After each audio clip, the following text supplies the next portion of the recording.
Yeah, so the studio is still under construction. So I thought that I'd bring you guys into my personal home setup and do a little tutorial. I hear a lot of producers and even some mix engineers have trouble getting their kicks to punch right and getting them to sit perfectly with 808s. So I thought I'd do a little tutorial to show you guys how to make those kicks punch and how to make those 808s and kicks sit together perfectly. So let's take a look. Let's go. So I'm gonna play you guys the instrumental. It's just something I've been working on. Don't judge me too bad. All right, let's do it.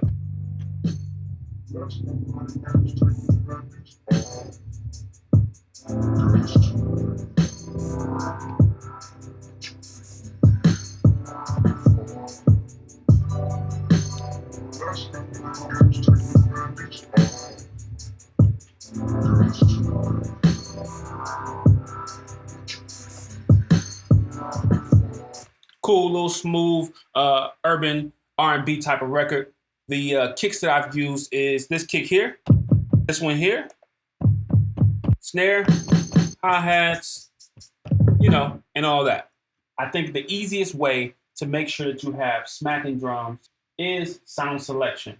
Don't try to pick a flat kick and try to change the sound unless you're a sound designer and you know what sine waves and so on and so forth to put with it to make sure it sounds good. Start with a great selection of samples. So again, with this kick, I'm not going to do anything. I'm not going to do anything to change it. But the weightier kick, because it's weightier, means it's lower in frequency, means it may have some issues with my 808. The name of the game in mixing and production is making sure all the elements in your production or all the elements in your song have space. So in order to create space, you have to shave frequencies at times. So I brought the EQ8 in so I could filter off the low end. 808s tend to resonate between 60 on 60 hertz on down, and therefore I wanted to make space in this kick. So I put in a filter from 40 on down. With, without. Let's play it all together.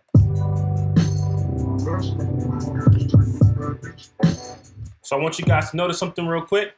Listen to the change that happens when I take off the EQ8. It's on, it's off. On. What you notice is the kicks actually sound beefier and louder. Because I made space for the 808, it gave the kick the chance to come out in its own frequency range and not fight with the 808. So that's why it's hitting better. Next thing I did was I added a compressor. I used the Ableton Glue compressor, which is basically like a SSL bus compressor. And I made sure that it had a slow attack because I want transients to come through. Then I gave it a really short release because I want the transients to come through. I want the compressor to grab it, but I wanted to let it go real quick so I can get a pop, all right? Or a punch. Threshold minus 6 dB, makeup gain plus almost 4 dB. And then I used a technique called parallel compression, and I used the dry wet knob to do the parallel compression, 70% compressed signal, 30% uncompressed signal, and this is the sound we get.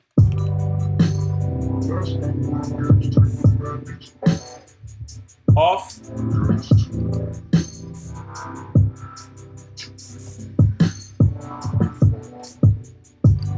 On.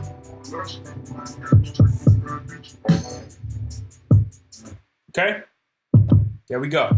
So let's move on to the snare. Love the snare, love the tell of the snare. I use transient designers much like people use compressors. All right, so I placed a transient designer on this snare. So this is what the transient designer sounds like on the snare.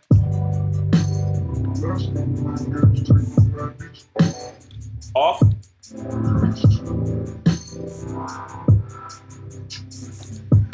There we go. More of a pop coming from the snare with the Trans X on there. And again, I just use it just like a compressor.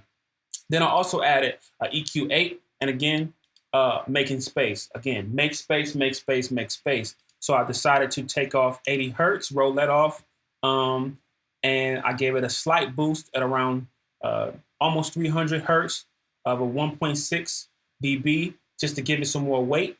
And I feel like Trans X took away a little bit of the sheen on the top of the snare. So I gave it back at around 4.5K at almost 3.5 dB, well, close to 3.5 dB, 3.3 dB to give it a little more sheen. And this is what it sounds like.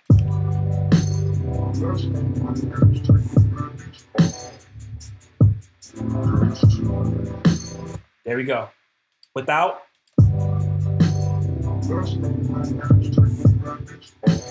With.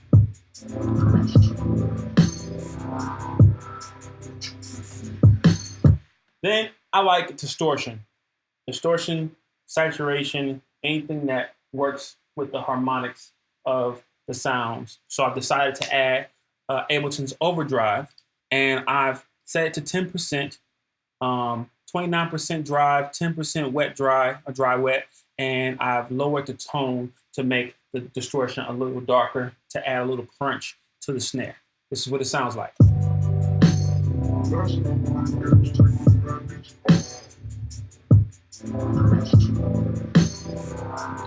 Everything off.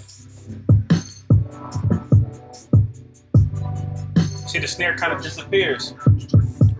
Add this back in. Got a little pop. It's cutting through the mix better. Right? And if we go to the 808, you'll see that in the 808, I've also made space. Cut out 89 dB at about, 89 hertz at about 10 dB, and also 164 at about 12 dB. What that did was it made space for my kick, and it made space for my snare, the lower end of my snare, and the punch of my kick. So even with the 808, you have to make space. Then I rolled off the top end of the 808 just to make space for the hi-hats and the higher frequencies in the pad and the reverse keys and things that I have in the beat. But I kept a little bit of the crunch on the top end because I'm also running my 808 through amp, which to me gives the 808, it plays with the harmonics of the 808 and lets it resonate better through smaller speakers, which I love working on smaller speakers because if I can get it to punch here, it's gonna punch anywhere. All right, this is how it sounds again.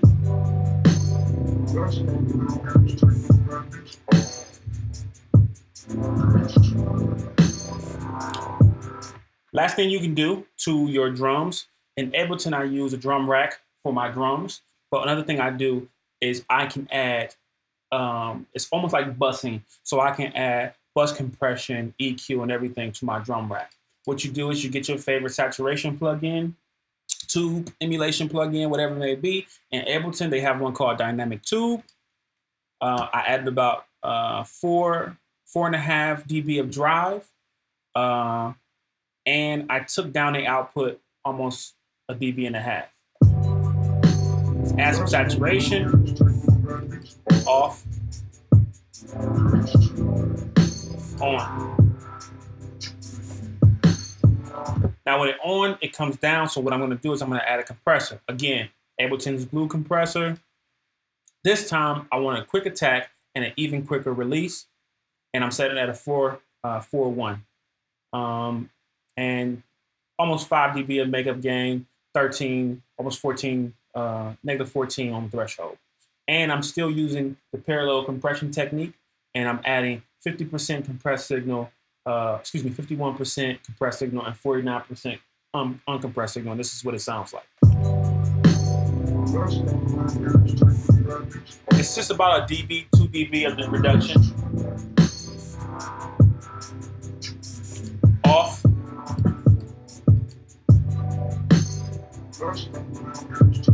On.